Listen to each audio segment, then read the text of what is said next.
सत्यनाम श्री वाहेगुरु जी। आज हम बात करेंगे श्री गुरु हरगोबिंद साहिब जी के बारे में। गुरु हरगोबिंद साहिब जी का जन्म 19 जून 1595 ईस्वी को अमृतसर के वडाली गांव में हमारे 5वें गुरु श्री गुरु अर्जन देव जी और माता गंगा जी के घर हुआ। और आप जी अपने माता पिता के एक लौते संतान थे। कहा जाता है कि श्री गुरु अर्जन देव जी की धर्मपत्नी माता गंगा जी विवाह के अधिक वर्ष पश्चात भी संतान ना होने से दिन रात इस चिंता में घुलती रहती थी कि परिवार के वंश को कौन आगे बढ़ाएगा। एक दिन उन्होंने अपनी चिंता पति गुरु अर्जन देव जी से कही। गुरुजी ने माता गंगा जी को सलाह दी कि वह बाबा बुड्ढा जी के पास जाकर उनकी सेवा करें और आशीर्वाद ले तो निश्चित रूप से उनकी संतान की मनोकामना पूरी होगी। गुरु जी के कहे मुताबिक माता गंगा जी ने अगले दिन प्रातःकाल अपने हाथों से खाना बनाकर तपती गर्मी में अकेली नंगे पांव चलकर बाबा बुड्ढा जी के घर पर पहुंची। माता गंगा जी के हाथ का बना हुआ भोजन खाकर बाबा बुड्ढा जी अत्यंत प्रसन्न हुए। भोजन के दौरान एक मोटे से प्याज को मुक्का मारकर तोड़ते हुए उन्होंने माता गंगा जी को वर दिया, आपके घर एक ऐसा पराक्रमी युग पुरुष जन्म लेगा जो मीरी और पीरी का मालिक होगा। ये योद्धा दुष्टों के सिर वैसे ही तोड़ेगा जैसे हम प्याज तोड़ रहे हैं। बाबा बुड्ढा जी की वाणी सत्य साबित हुई। बाबा बुड्ढा जी गुरु घर के सेवक थे जिन्होंने सिखों के पहले गुरु गुरु नानक देव जी से लेकर छठे गुरु गुरु हरगोबिंद साहिब जी की निस्वार्थ सेवा की थी। जहाँ हरगोबिंद जी के जन्म पर ढेरों खुशियाँ मनाई जा रही थी, वहाँ दूसरी तरफ श्री गुरु अर्जन देव जी के बड़े भाई पृथ्वी चंद और उनकी पत्नी कर्मों को बड़ा झटका लगा, क्योंकि उनको लगता था कि गुरु अर्जन देव जी के घर कभी संतान पैदा ही नहीं होगी और भविष्य में गुरु गद्दी उनके पुत्र को प्राप्त होगी।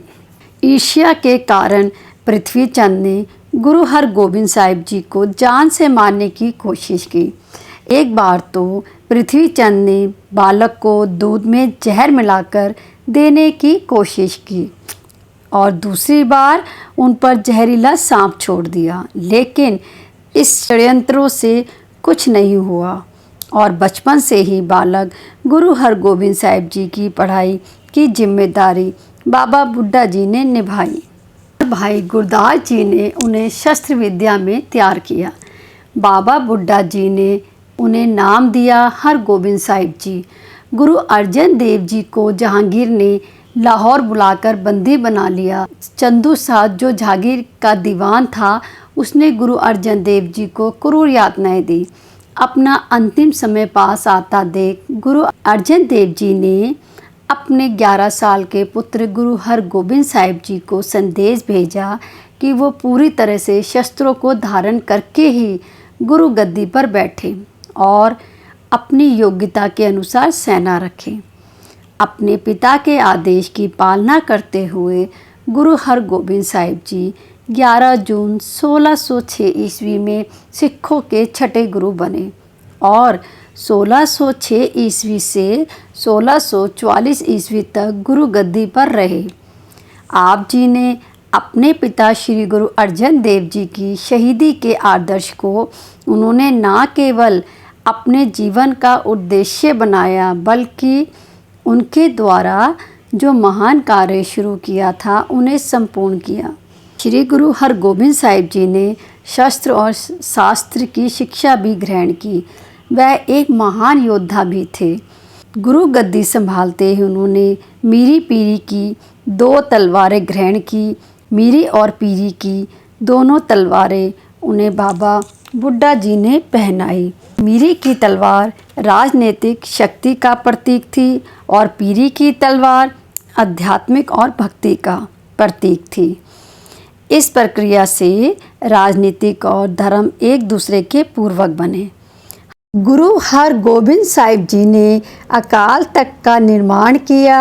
आप जी ने अपने सिखों के एक तरफ 5 गुरुओं की शिक्षा के अनुसार सतनाम का जाप करवाया करते और दूसरी तरफ मुगलों के विरुद्ध शस्त्र धारण करने का आदेश दिया करते थे। आप जी ने सिख संगतों के साथ एक वचन लिया कि जहाँ दीन दुखियों के लिए देग होगी, उनके लिए लंगर तैयार किया जाएगा, वहीं अत्याचारी और पापियों को ख़त्म करने के लिए तेग यानी तलवार होगी।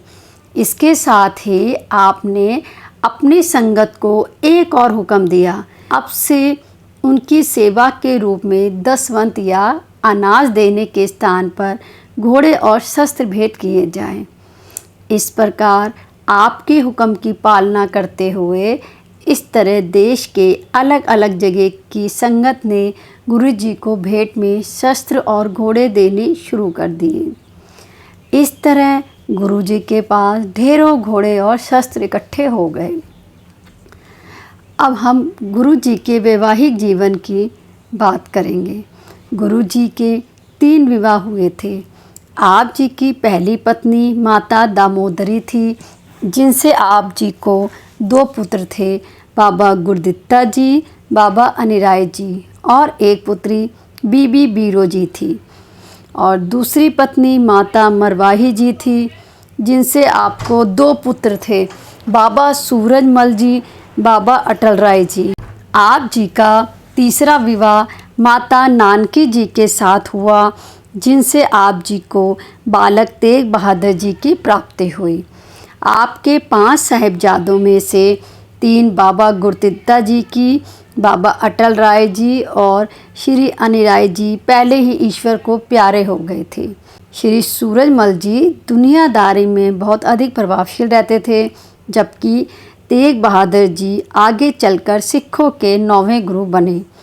आप जी गृहस्थ जीवन का पालन करते हुए भी अधिक समय ईश्वर की भक्ति में बिताया करते थे। चंदू शाह, जो कि जहांगीर का सलाहकार था, वह गुरु हरगोबिंद साहिब जी के सामने अपनी बेटी का रिश्ता लेकर आया, लेकिन गुरु जी ने मना कर दिया और कहा, हम अपने पिता के कातिलों से कोई रिश्ता नहीं रखना चाहते। दूसरी बार अपनी बेटी का रिश्ता इनकार होने से उसे बहुत क्रोध आया और उसने राजा जहांगीर को गुरु हरगोबिंद साहिब जी के खिलाफ भड़काना शुरू कर दिया। गुरु अर्जन देव जी की गद्दी पर जो उनका पुत्र बैठा है, उसने ढेर सारी फौज बना ली है। अपने बैठने के लिए उसने तख्त बना लिया है और बादशाह जी की तरह उसमें बैठता है, और उसने अपनी सेना तैयार कर रखी है। उसे रोका नहीं गया तो आपके विरुद्ध उठ खड़ा होगा। चंदू शाह के भड़काने पर राजा ने अपने 2 सेवकों को अमृतसर गुरु हरगोबिंद साहिब जी को सम्मानपूर्वक लाने के लिए भेजा। गुरु जी अपने माता जी और बाबा बुड्ढा जी से आशीर्वाद लेकर अपने 5 सेवादारों के साथ दिल्ली पहुँचे, जहाँ उनकी मुलाकात जहांगीर से हुई। उसने गुरु जी को सम्मान सहित आसन पर बिठाया और पूछा, हे पीर जी, हमारे देश में 2 धर्म हैं, हिंदू और मुस्लिम।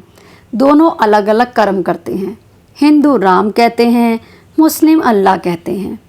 दोनों अपने धर्म को अच्छा अच्छा कहते हैं। आप बताओ, इन दोनों में से कौन सा धर्म अच्छा है? जी ने कहा, धर्म वही अच्छा है जो नेक है, कर्म करता है, बंदगी करता है, किसी को दुख नहीं देता। गुरु जी के मुख से ऐसे वचन सुनकर राजा बहुत प्रभावित हुआ और गुरु जी को माथा टेका। एक दिन जहांगीर ने गुरु जी को शिकार पर जाने का प्रस्ताव रखा, जिसे स्वीकार करके गुरु जी शिकार पर चले गए। जंगल में अचानक शेर जहांगीर पर दहाड़ा। सब सेवक ये देखकर डर गए कोई भी शेर का सामना करने की हिम्मत ना जुटा पाया। तब जहांगीर ने अपने सामने शेर को देखकर गुरुजी से प्रार्थना की कि इस शेर से मुझे बचाओ। तब गुरुजी ने उसी समय शेर का वध करके शाहजहाँ को शेर से बचा लिया। जहांगीर गुरुजी की बहादुरी देखकर उनसे बहुत प्रसन्न हुआ। जहांगीर और गुरुजी का मेल मिलाप देखकर चंदू को बहुत गुस्सा आया। वह डर गया था कि उसने जो गुरु अर्जन देव जी पर अत्याचार किया था वो राजा को पता ना चल जाए,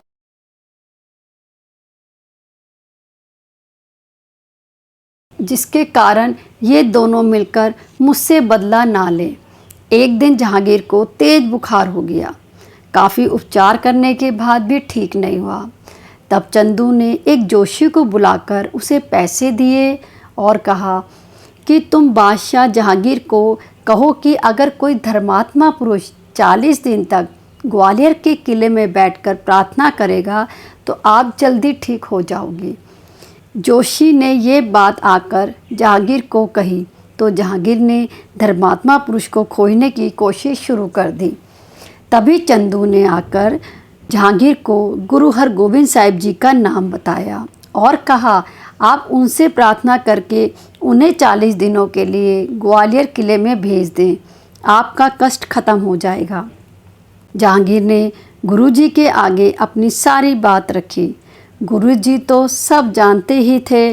उन्होंने जहांगीर की बात स्वीकार करी और वह 5 सिखों के साथ ग्वालियर के किले में चले गए। जहांगीर ने किले के दरोगा हरिदास को कहा कि गुरुजी को किसी भी तरीके की कोई भी तकलीफ़ नहीं होनी चाहिए। जब माता जी को अपने पुत्र हरगोबिंद राय जी के बारे में पता चला तो उन्होंने बाबा बुड्ढा जी को अपने पुत्र का हालचाल पता करने के लिए ग्वालियर किले में भेजा। बाबा बुड्ढा जी की खबर सुनते ही सारी संगत भी वहां आ पहुंची।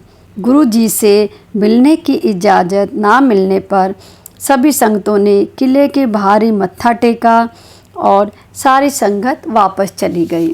40 दिन बीतने के बाद भी गुरुजी किले से बाहर नहीं आए तो सभी संगतों को गुरुजी की चिंता होने लगी। दूसरी तरफ जहांगीर को रातों में नींद नहीं आती थी तो तभी उसने एक पीर से अपनी इस परेशानी का कारण पूछा। तब उसने बताया कि तुमने तो एक धर्मात्मा पुरुष को दुख दिया है जो गुरु का प्यारा है, इसी का फल तुम्हें मिल रहा है। इसके बाद पीर मियाँ मीर जी ने भी दिल्ली आकर उसके रोग का यही कारण बताया और उन्होंने चंदू की सारी करतूतें भी बताई कि किस तरह चंदू शाह ने गुरु हरगोबिंद साहिब जी के पिता श्री गुरु अर्जन देव जी को क्रूर यातनाएं देके शहीद किया था। अब तुमने उनके पुत्र को चंदू के कहने पर कैद कर रखा है, जिसका फल तुम्हें मिल रहा है। ये बातें सुनकर जहांगीर को सब कुछ समझ आ गया।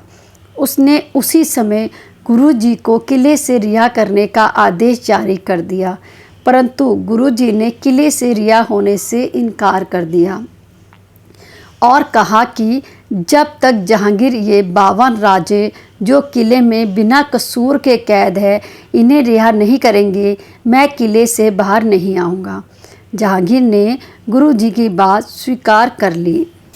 जहांगीर ने केवल गुरुजी को ही ग्वालियर के किले से आज़ाद नहीं किया, बल्कि उन्हें ये स्वतंत्रता भी दी कि वे 52 राजाओं को अपने साथ लेकर जा सकते हैं। हरगोबिंद साहिब जी जब कश्मीर की यात्रा पर थे तब उनकी मुलाकात माता भागभरी जी से हुई थी, जिन्होंने पहली मुलाकात पर उनसे पूछा कि आप गुरु नानक देव जी हैं, क्योंकि उन्होंने गुरु नानक देव जी को नहीं देखा था। उन्होंने गुरु नानक देव जी के लिए एक बड़ा सा चोला बनाया था जिसमें 52 कलियां थी। ये चोला उन्होंने उनके बारे में सुनकर ही बनाया था। माता की भावनाओं को देखते हुए गुरु साहिब जी ने ये चोला उनसे लेकर पहन लिया। गुरु साहिब जी जब ग्वालियर के किले से मुक्त किए जा रहे थे, तब उन्होंने यही चोला पहन रखा था, जिसकी 52 कलियों को पकड़ के ही जेल में बंद सारे राजा एक एक करके बाहर आ गए। इसलिए सिख इतिहास में गुरु जी को बंदी छोड़ दाता भी कहा जाता है। ग्वालियर की इस घटना का साक्षी गुरुद्वारा दाता बंदी छोड़ है। गुरु जी जब जहांगीर के महल में पहुँचे, तब उसने गुरु जी से अपने किए पर माफ़ी मांगी और उनके पिता गुरु अर्जन देव जी को कैद करने पर भी उनसे माफ़ी मांगी। यहाँ पर ये एक बात आती है कि जहांगीर ने गुरु अर्जन देव जी को कैद किया था, लेकिन घोर यातनाएं चंदू शाह ने दी थी। उसने अपनी बेटी का रिश्ता ना होने पर गुरु जी से उसका बदला लिया और राजा को भी उनके खिलाफ भड़काया था। जहांगीर ने चंदू को सबक देने के लिए श्री हरगोबिंद साहिब जी को चंदू सौंप दिया और कहा, ये आपका अपराधी है, इसे कड़ी से कड़ी सजा दे। गुरुजी अपने सिखों के साथ चंदू को लेकर अमृतसर आ गए। इतने समय बाद गुरुजी के घर वापस आने पर अमृतसर में घी के दीपक जलाए गए और इस दिन के दिवस को बंदी छोड़ दिवस मनाया जाता है। कुछ दिनों बाद गुरुजी चंदू को लेकर अपने सिखों के साथ लाहौर रवाना हो गए। वहाँ की संगत आप जी का दर्शन करके निहाल हो गई। अपने गुरु अर्जन देव जी के अपराधी चंदू को देखकर वहाँ की संगतें बहुत क्रोधित हो गई और चंदू का मुंह काला करके पूरे शहर में घुमाया। कहते हैं जब चंदू चना भूनने वाली भट्टी के आगे से निकले, तब भट्टी वाले ने चंदू को पकड़ते हुए कहा कि तुमने मुझसे बहुत बड़ा पाप करवाया था। मुझसे रेत गरम करके गुरु अर्जन देव जी के केशों पर डलवाई थी और ये कहकर चंदू के सिर पर गरम रेत वाला करछा मारा, जिस करके चंदू ने वहीं तड़प तड़प कर प्राण दे दिए। 1627 ईस्वी में जहांगीर की मृत्यु के बाद उसका पुत्र शाहजहाँ दिल्ली के तख्त पर बैठ गया। कुछ समय तक शाहजहाँ और गुरुजी के साथ बहुत अच्छे संबंध रहे। पृथ्वी का पुत्र मेहरबान और चंदू के पुत्र के भड़काने के बाद शाहजहाँ का व्यवहार गुरुजी के प्रति बदल गया और शाहजहाँ ने गुरुजी के खिलाफ युद्ध छेड़ दिया। मुगलों के साथ गुरुजी ने 4 युद्ध लड़े। पहला अमृतसर में 1634 ईस्वी में युद्ध लड़ा और कुछ समय बाद उन्होंने फगवाड़ा, हरगोविंदपुर की लड़ाई, किरतपुर की लड़ाई, अन्य लड़ाइयाँ लड़ी।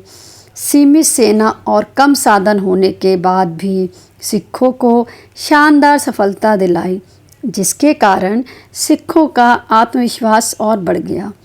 गुरुजी मुगलों के साथ युद्ध करने के पक्ष में नहीं थे, इसलिए वह किरतपुर शहर, जिसे उन्होंने खुद बसाया था, आकर अपने परिवार के साथ रहने लगे। गुरुजी ने अपने जीवन के आखिरी वर्ष इसी शहर में बिताए। युद्ध की नीति त्याग कर धार्मिक कार्यों पर अपना ध्यान लगाया। उनके बड़े पुत्र गुरुदित्ता जी ने धर्म के प्रचार में बहुत सहायता की, लेकिन 24 वर्ष की उम्र में उनकी मृत्यु हो गई। अपने जीवन का अंत समय आता देख हरगोबिंद साहिब जी ने बाबा गुरुदित्ता जी के छोटे पुत्र हर राय जी को सिखों का 7वां गुरु घोषित कर दिया। गुरु जी की संगतों के साथ एक वचन लिया, आज से तुम सब लोग गुरु हर राय जी को हमारा ही स्वरूप मानना। जो इनके विरुद्ध चलेगा उनका लोह परलोक बिगड़ेगा। गुरबाणी पढ़नी, सतनाम का जाप करना और हमारे जाने का कभी शोक नहीं मनाना। प्रभु का हुक्म मानना और उनके अनुसार ही चलना हमारा कर्म है। इतने वचन कहकर श्री गुरु गोबिंद साहिब जी 19 मार्च 1644 ईस्वी को गुरुद्वारा पटालपुरी साहिब, करतारपुर, पंजाब में ज्योति जोत समा गए। वाहेगुरु जी का खालसा, वाहेगुरु जी की फतेह।